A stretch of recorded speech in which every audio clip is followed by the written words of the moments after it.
He had over 2 million followers watching his every move. A physique that most men spend their entire lives chasing. Brand deals, sponsorships, a career that was only just getting started. And then silence. For nearly 2 days, nobody could reach him. No calls answered. No messages read. And when someone finally went to check on him, they found him alone on the floor of his kitchen. 22 years old. Gone. No signs of a struggle. No warning. Nothing. This is the story of Gabriel Ganley and the detail buried inside his death certificate that has left the entire fitness world completely stunned. If you followed fitness content in Brazil, you knew who Gabriel Ganley was. The guy was everywhere.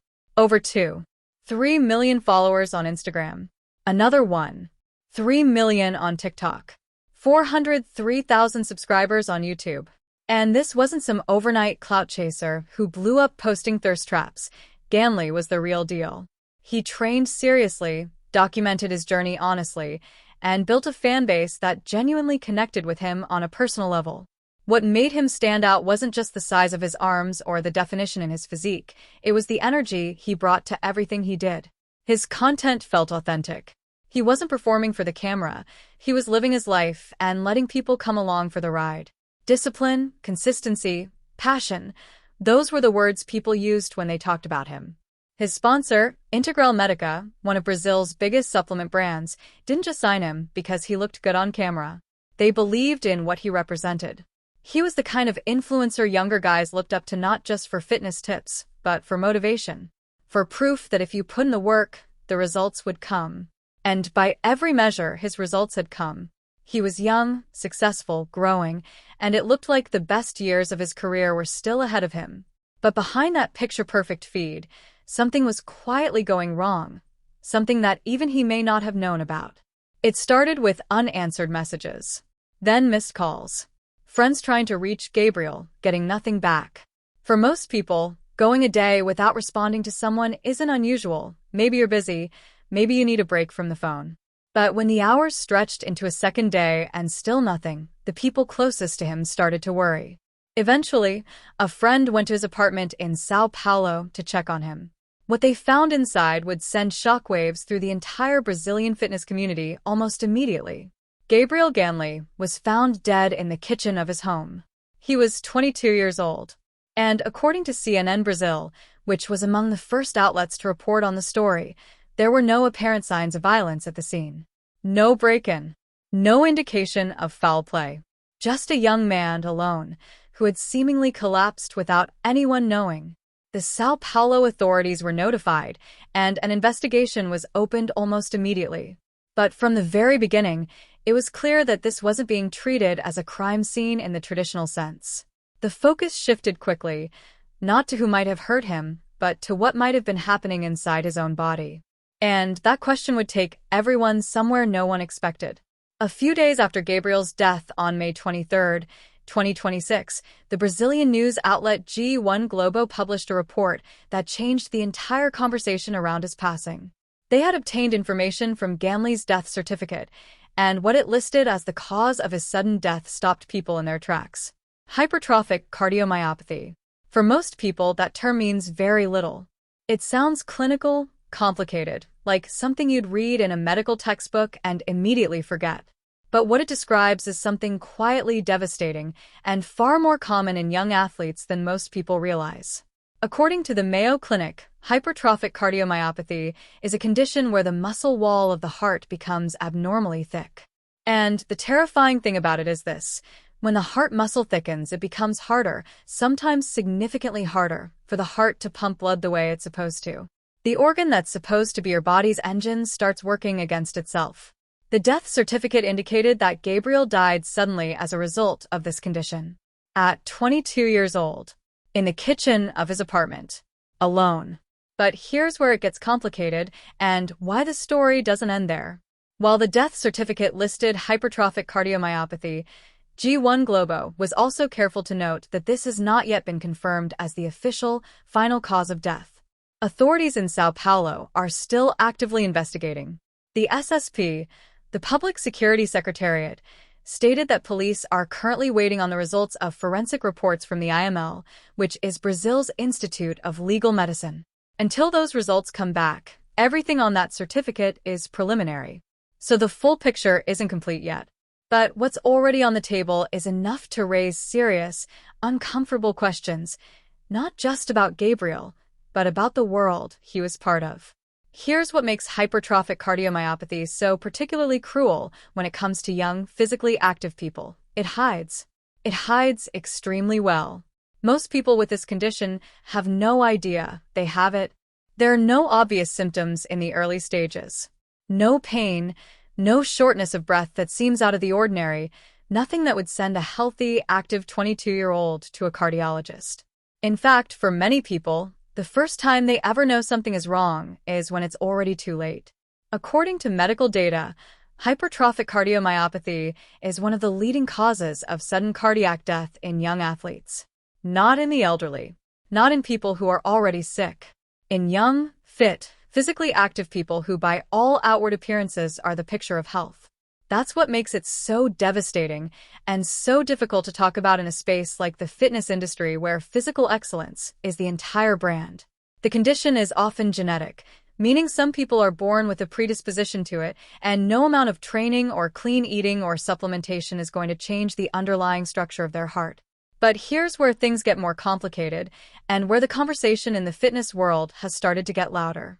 There is an ongoing, widely discussed debate, not just among fans online, but among medical professionals and sports scientists, about the relationship between extreme physical training, performance-enhancing substances, and cardiovascular health in young athletes. To be completely clear, there is no confirmed information suggesting that Gabriel Ganley used any prohibited substances. None. What's being said here is not about him specifically, but about a larger pattern that medical experts have been raising alarm bells about for years. When the heart is subjected to extreme, repeated stress over years of intense training, changes can occur in the heart muscle. When certain substances, legal or otherwise, are introduced into that equation, those changes can sometimes be accelerated or intensified. Researchers and cardiologists have been pointing to a growing number of cases involving young, otherwise healthy athletes dying suddenly, and calling for more rigorous cardiac screening in the sport. Gabriel's death, whatever the final investigation reveals, has inevitably become part of that conversation. And it's a conversation the fitness industry has been reluctant to have, because it cuts right to the heart of what the culture sells. There's something important to understand about what it means to be a fitness influencer at the level Gabriel had reached, because it's not just about going to the gym and posting the results. The pressure is real, and it runs deep. When you have 2-3 million people following your body, your physique becomes a product. It has to keep improving. It has to keep growing, literally. The audience that followed you when you were lean wants to see you bigger. The brand that sponsored you wants you to look a certain way in their content. The algorithm rewards progress, transformation, extremes. And the culture inside competitive bodybuilding and fitness influencing has a well-documented history of pushing people, especially young men, far beyond what their bodies are naturally capable of. The supplement industry is worth billions globally, and a significant portion of its marketing is built on the image of young men with physiques that, for many of them, were not achieved through protein powder and dedication alone. Rumors have circulated for years, not about any specific individual, but about the widespread use of performance-enhancing substances across the influencer fitness space. Medical professionals have repeatedly spoken publicly about seeing young men in their 20s and 30s presenting with cardiovascular issues that were historically associated with people decades older. Again, none of this is a statement about Gabriel Ganley specifically. But his death has forced people to ask the question out loud that many in the community have been quietly thinking for a long time. At what cost does the perfect physique come? That question doesn't have a comfortable answer. And for Gabriel's fans, the millions of young people who looked at his videos for motivation, who wanted to train like him, who wanted to look like him, it hits differently now. The news broke on May 23rd, and within hours, the response across social media was overwhelming. Integral Medica, the supplement brand that had sponsored Gabriel, posted a tribute on Instagram that same day. They shared a photo of him, arms flexed, surrounded by fans doing the same pose, everyone smiling. The image is almost painfully ironic in the context of what had just happened. Their caption didn't try to dress it up or minimize what had been lost. They wrote that they had lost far more than a talented and dedicated athlete with a bright future ahead. They said they had lost a sports influencer who had inspired thousands of young people every single day with his energy, his discipline, and his authenticity. They said that Ganley had left his mark wherever he went, that his charisma, his presence, and his passion for life would live on in the memories of everyone who had the privilege of knowing him. For a corporate brand, it was a genuinely emotional statement, and it reflected something real about the kind of person Gabriel apparently was to the people around him. Across Instagram, TikTok, and YouTube, fans flooded his pages with messages.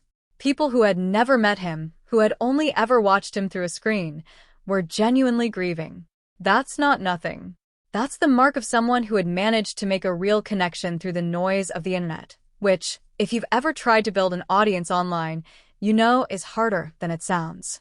Fellow athletes and creators posted their own tributes.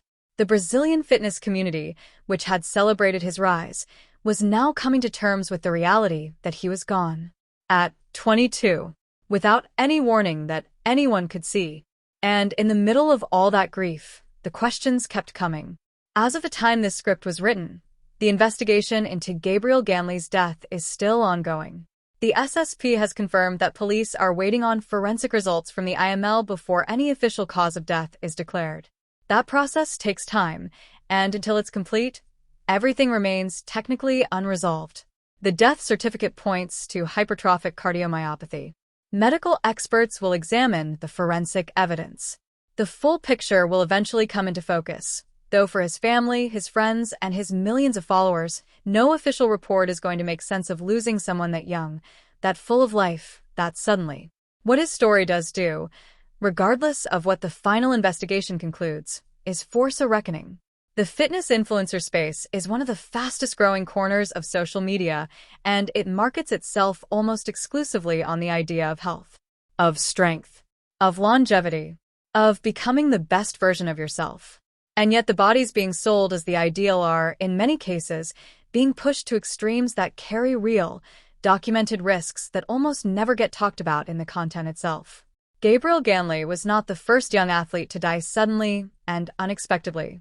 And without serious, systemic changes in how the fitness world approaches cardiovascular health, honest conversations about the substances being used, and proper screening for conditions like hypertrophic cardiomyopathy, he won't be the last. At the end of everything, Gabriel Ganley was a 22-year-old kid from Brazil who found something he loved and built something remarkable with it. Millions of people watched him. Thousands were genuinely inspired by him. He worked hard, he showed up consistently, and he connected with people in a way that most influencers spend their entire careers trying to figure out. He didn't get to see where his story was going. He didn't get to find out how big it could have gotten. And there's something deeply sad about that, about a life and a career that was still in its opening chapters when it suddenly stopped. But the conversation his death has started, about heart health in young athletes, about the pressures of the fitness influencer world, about what we're really asking of people when we celebrate extreme physiques, that conversation matters. And if it saves even one young person from the same fate, then Gabriel's story will have meant something beyond the follows and the likes and the brand deals. He had the followers. He had the physique. He had the future. And somewhere along the way, quietly, without anyone knowing, his heart was already running out of time.